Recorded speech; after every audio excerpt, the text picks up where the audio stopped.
నారాయణం నమస్కృత్య నరం చైవ నరోత్తమం దేవీం సరస్వతీం వ్యాసం తతో జయముదీరయేత్. శ్రీ మహాగణపతే నమః. శ్రీకృష్ణాయ పరమాత్మనే నమః. శ్రీ వేదవ్యాసాయ నమః. ఈరోజు మనం సర్పయాగాన్ని పరిసమాప్తి చేస్తున్నాం. సూతనందనుడు శౌనకుడికి ఇలా చెప్పాడు: ఓ శౌనక మునీంద్ర, ఆస్తికుడికి సంబంధించిన నేనొక అద్భుతమైనటువంటి సమాచారాన్ని విన్నాను. అది చెప్తాను, విను. జనమేజయుడు ఆస్తికుడికి వరం ఇవ్వటానికి సందేహించినప్పుడు ఇంద్రుడు ఎంతో భయపడ్డాడు. తన ఉత్తరీయంలో ఉన్నటువంటి తక్షకుడిని యాగాగ్నికి పైభాగంలో విడిచి వెళ్ళిపోయాడు. ఎందుకంటే తాను కూడా వచ్చేస్తాడు కదా కిందికి, ఇదెక్కడ రా గ్రాచారము అని చెప్పేసి వదిలేసి వెళ్ళిపోయాడు ఇంద్రుడు. అప్పుడు తక్షకుడు ఆకాశంలో గిరగిరా తిరుగుతూ ఉన్నాడు. ఉత్తరీయంలో ఉండినటువంటి తక్షకుడిని వదిలేశాడు ఇంద్రుడు. ఎందుకంటే తక్షకుడి జతలో ఎవరున్నారో స్వాహ అంటే గతి ఏంటి? అదిగాక ఇంద్రుడితో సహా కూడా అన్నారు, అప్పుడే అయిపోయింది కూడా. కానీ ఇంద్రుడు బలవంతుడు కాబట్టి తప్పించు. కానీ ఇక్కడ ఈ తక్షకుడు నుంచి కిందికి లాగుతుంది కదా ఆ ఎనర్జీ, దానికి తట్టుకోలేకపోయాడు. ఋత్విక్కులు ఎంత పిలిచినా అతడు అగ్నిలో పడకపోయేసరికి జనమేజయుడు ఎంతో బాధపడ్డాడు. ఋత్వికులు పిలుస్తూనే ఉన్నారు, స్వాహ అని చెప్తూనే ఉన్నారు, రమ్మంటున్నారు. అప్పుడు బాధపడ్డాడు జనమేజయుడు, ఎందుకు ఇది రావటం లేదు, తిరుగుతున్నాడు, కనపడుతున్నాడు. శౌనకుడు వెంటనే సూత మహర్షితో, ఓ మహర్షి, తక్షకుడు ఎందుకు అలా ఆగిపోయాడు? బ్రాహ్మణుల మంత్రశక్తి పనిచేయలేదా? మంత్రశక్తితో యజ్ఞగుండం దాకా వచ్చిన తక్షకుడు అగ్నిలో పడకపోవటం ఆశ్చర్యాన్ని కలిగిస్తుంది. ఈ సందేహాన్ని నివారించండి అన్నాడు. దగ్గర వచ్చినవాడు హోమకుండంలో పడలేదే, అగ్నికుండంలో. అది సాధారణమైనటువంటి అగ్నికుండం కాదు, అది చెట్లే దాని లోపల వేస్తారు, అటువంటి అగ్నిగుండం. ఎందుకు పడుకోకుండా ఉన్నాడు? అప్పుడు సూతనందనుడు ఇలా చెప్పాడు: ఓ శౌనక, ఇంద్రుడు విడిచిపెట్టి వెళ్ళిన తర్వాత తక్షకుడు ఎంతో భయపడ్డాడు, తెలివి కోల్పోయాడు. ఆ సమయంలో ఆస్తికుడు, ఓ తక్షక, ఆగిపో ఆగిపో ఆగిపో, అక్కడే ఆగిపో అని ఆకాశంలోనే ఉంచాడు.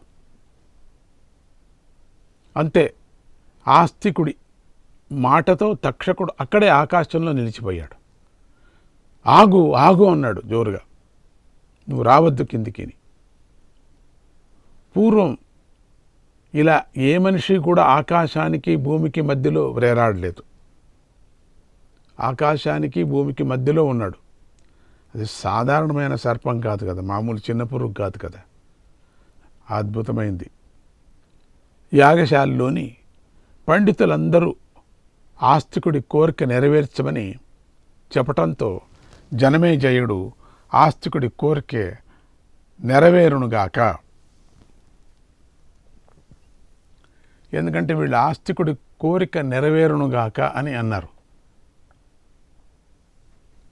సమాప్యతామిదం కర్మ పన్నగాఘ సంత్వనామయాః ప్రియతామయ మాస్తీకః సత్యం సూత వచోస్తు తత్.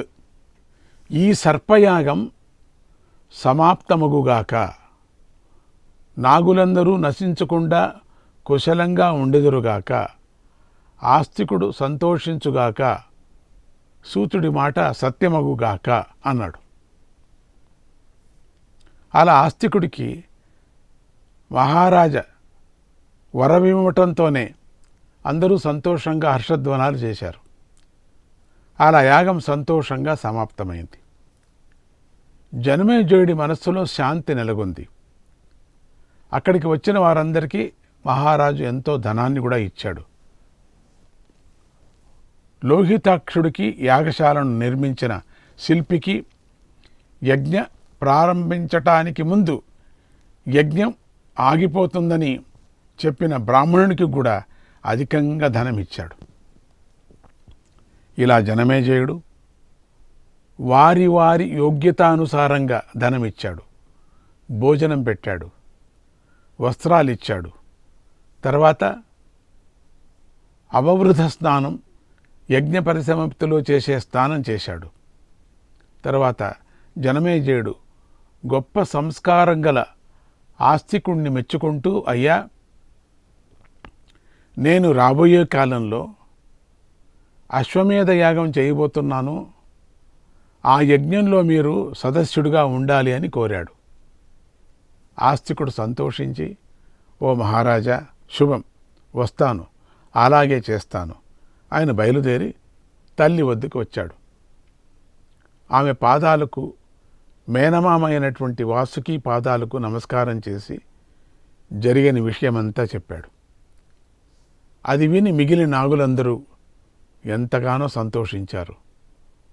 ఆస్తికుడిని ప్రేమతో ఆదరిస్తూ ఇలా అన్నారు, ఓ పండితుడా, నీకు కావలసిన వరం కోరుకో. నీకు సంతోషం కలగటానికి ఏం చెయ్యాలి? మా కష్టాలను తొలగించావు కనుక మీ కోరిక చెప్పు, దానికి తప్పకుండా తీరుస్తాం అని పదే పదే అడిగారు. ఆస్తికుడు ఇలా అన్నాడు, సాయం ప్రాతర్యే ప్రసన్నాత్మరూప లోకే విప్రా మానవాయే పరేపి ధర్మాఖ్యానం ఏ పటే యుర్మమేదం తేషాం యుష్మ నైవ కించిత్ భయం స్యాత్. ఓ పన్నగోత్తములారా, విప్రులు కానీ ఇతరులు కానీ శాంతచిత్తంతో ధర్మమైనటువంటి నా ఈ కథను ఎవరు చదువుతారో, ఎవరు వింటారో వాళ్ళందరికీ మీ వల్ల ఎలాంటి భయము కలగకూడదు అన్నాడు. నాగులు అందుకు ఒప్పుకొని చాలా ఆనందించారు. ఆస్తికుడితో, నాయన, నీ కోరికను తప్పకుండా తీరుస్తామని మాట ఇచ్చారు. అందుకే అప్పుడప్పుడు ఈ కథను, నాగ కథను చెప్పుకుంటూ ఉంటారు. జరత్కారుడి కథను చెప్తూ ఉంటారు.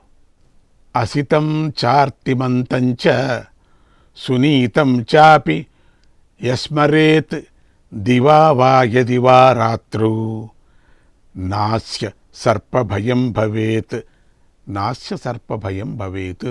రాత్రి కానీ పగలు కానీ ఎవరైతే అసితుడిని, ఆర్తిమంతుడిని, సునీతుడిని స్మరిస్తారో అటువంటి వారికి ఎప్పటికీ కూడా సర్పభయం ఉండదు.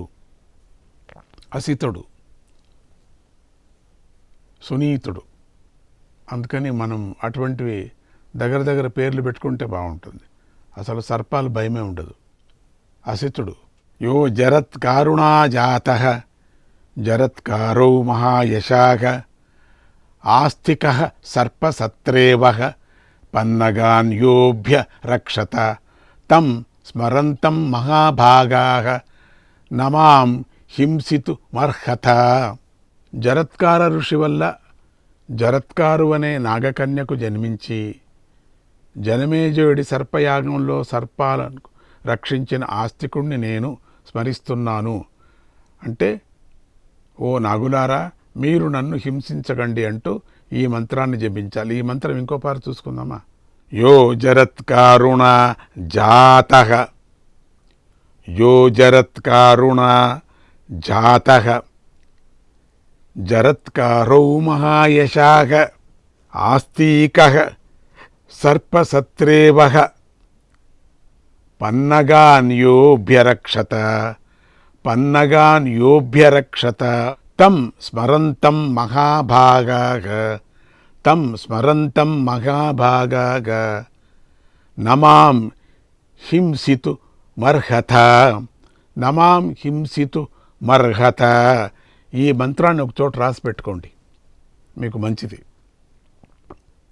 అప్పుడప్పుడు దిన్నము చెప్పుకోండి. ఇది సర్ప భయం ఉండదు. సర్పాపసర్పభద్రం తే గచ్చ సర్ప మహావిష జనమే జయస్య యజ్ఞాంతే ఆస్తిక వచనం స్మర. ఓ మహాసర్పమా, నన్ను కరవకు, తప్పుకొని వెళ్ళిపో. జనమేజయుడి యొక్క యాగాంతంలో ఆస్తికుడి మాటలను గుర్తు చేసుకో. ఆస్తికస్య వచః శ్రుత్వా యః సర్పోన నివర్తతే శతదా విద్యతే మూర్ధ్రి శింషవృక్ష ఫలం యథా. అంతటి ఆస్తికుడి మాటలను విని ఏ సర్పము ప్రక్కకు వెళ్ళిపోదో దాని శిరస్సు శింషవృక్ష ఫలంలాగా 100 ముక్కలై పగిలిపోవునుగాక అని మంత్రాన్ని స్మరించిన వారికి సర్పభయం ఉండదు. అంటే అంత నిష్ఠగా మనం స్మరించాల, అప్పుడు అదంతకదే పక్కకు వెళ్ళిపోతుంది అని నాగులందరూ ఆస్తికుడికి సంతోషపెట్టారు.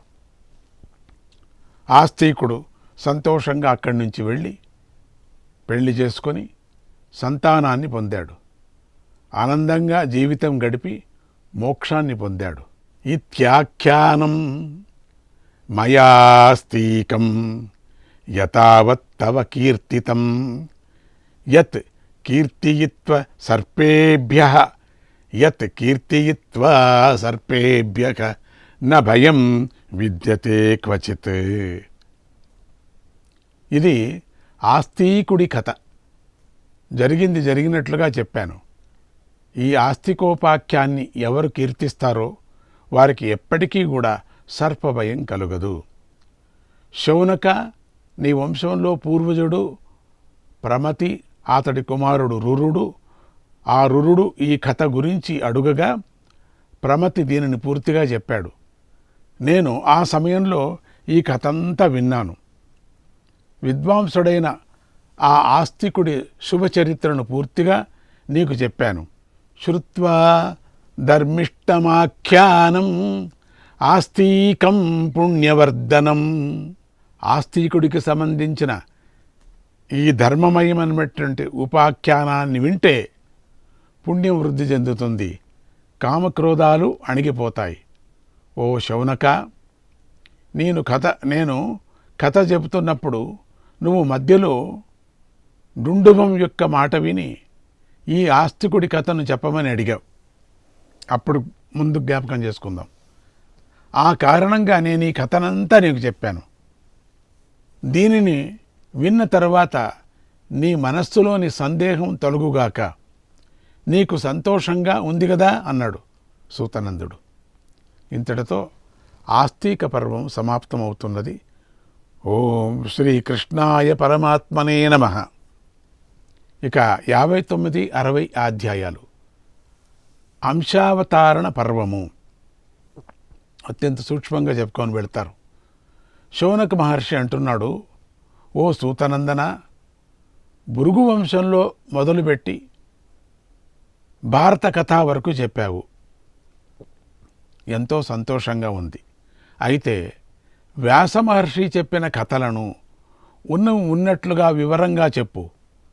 సర్పయాగాన్ని చూడటానికి వచ్చిన మహారుషులు ఏ ఏ అంశాల మీద గోష్ఠి చేశారు వాటినన్నిటినీ చెప్పు అని అడిగారు. గోష్ఠి జరుగుతుంది యాగానికి ముందు. సూతుడు ఇలా చెప్పాడు, సర్పయాగం చేస్తున్నప్పుడు లభించిన సమయంలో బ్రాహ్మణులందరూ వేద గాథలను చెప్పారు. అందులో వ్యాస మహర్షి విచిత్రమైన మహాభారత కథను చెప్పాడు. ఆ మహాభారత కథ పాండవుల కీర్తిని ప్రకటించే కథ.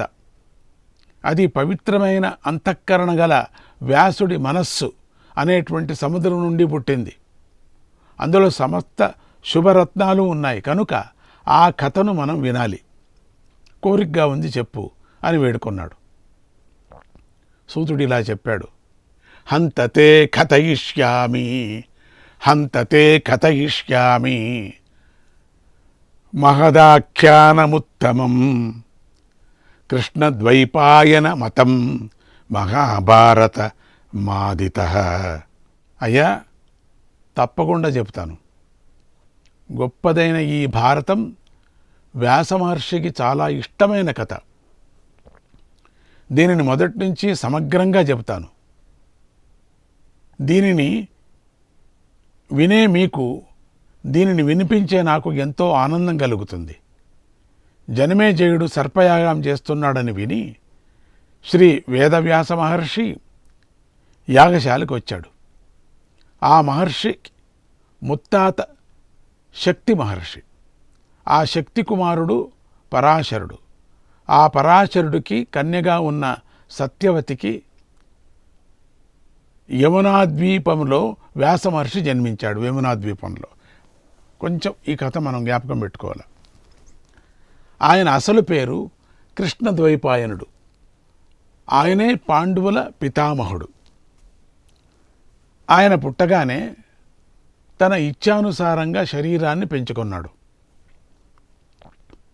వేదాలను, ఇతిహాసాలను అధ్యయనం చేశాడు.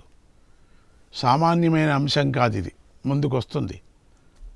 తపస్సు, వేదాధ్యయనం, వ్రతాలు, ఉపవాసాలు, ఇంద్రియ నిగ్రహం, యజ్ఞాలలో పొందలేని జ్ఞానాన్ని కూడా పొందాడు. వివ్యాసైకం చతుర్థాయ వేదం వేద విదాం వరః పరా వరజ్ఞో బ్రహ్మర్షి కవి సత్యవ్రత శుచి. వేదవేత్తులలో శ్రేష్ఠుడైన ఆయన ఏకరాశిగా ఉన్న వేదాన్ని నాలుగుగా విభజన చేశాడు. పర అపర బ్రహ్మాలను తెలిసినవాడు, ఇహలోక పరలోక జ్ఞానం గలవాడు, సత్యవ్రతాన్ని పాటించేవాడు, బ్రహ్మర్షి, కవి, పవిత్రుడు. శంతను మహారాజు యొక్క వంశం విచ్ఛిన్నమైపోతూ ఉంటే ఆయనే ధృతరాష్ట్రు, పాండు, విదురులకు జన్మనిచ్చి శంతనుడి సంతానాన్ని విస్తరింపజేశాడు. తన యొక్క మాయాశక్తితో, యోగంతో సంతానాన్ని ఇచ్చాడు. అంతటి ఆ మహాత్ముడు శిష్య సమేతంగా జనమేజయుడు చేస్తున్న యజ్ఞశాలకు వచ్చి దేవతల మధ్యలో కూర్చున్న ఇంద్రుడిలాగా ఋత్వీకులతో కూర్చున్న జనమేజయుడిని చూశారు. జనమేజయుడు వ్యాసుల వారి రాకను గమనిస్తూనే, ఎందుకని వ్యాసులంటే మహావిష్ణువే కదా, వెంటనే పైకి లేచి అందరితోనూ కలిసి ఎదురు వెళ్ళి ఆయనకు స్వాగతం పలికారు. విష్ణు స్వరూపమే ఆయన. నేను తట్టుకోలేక చెప్తున్నాను, ఇంకా ముందు వస్తుంది. వ్యాస మహర్షికి జనమేజయుడు ఆసనాన్ని ఏర్పాటు చేసి మహర్షిని పూజించాడు. అర్ఘ్య పాద్య ఆచమనీయాలను గోవును ఇచ్చి గౌరవించాడు. ఆ పూజకు వ్యాసుడెంతో సంతోషించాడు. జనమేజయుడు ఆయన వద్ద కూర్చొని క్షేమాన్ని అడిగాడు. వ్యాస మహర్షి కూడా ఎంతో సంతోషంగా అతడి క్షేమ సమాచారాలను అడిగాడు. తర్వాత అక్కడి వారందరూ వ్యాసుని పూజించారు. వ్యాసుడు అందరినీ గౌరవించాడు. తర్వాత జనమేజయుడు చేతులు జోడించి ఇలా అడిగాడు, ఓ మహర్షి, మీరు కౌరవులను పాండవులను ప్రత్యక్షంగా చూశారు. వారి చరిత్రను మీ నోట వినాలని ఉంది. వారు సత్కర్మలు ఆచరించే పుణ్యాత్ములు, రాగద్వేషాలు లేనివారు. అటువంటి వారి మధ్య భేదభావం ఎందుకు కలిగింది? సమస్త ప్రాణుల వినాశానికి కారణమైన అంతటి మహాయుద్ధం ఎలా జరిగింది?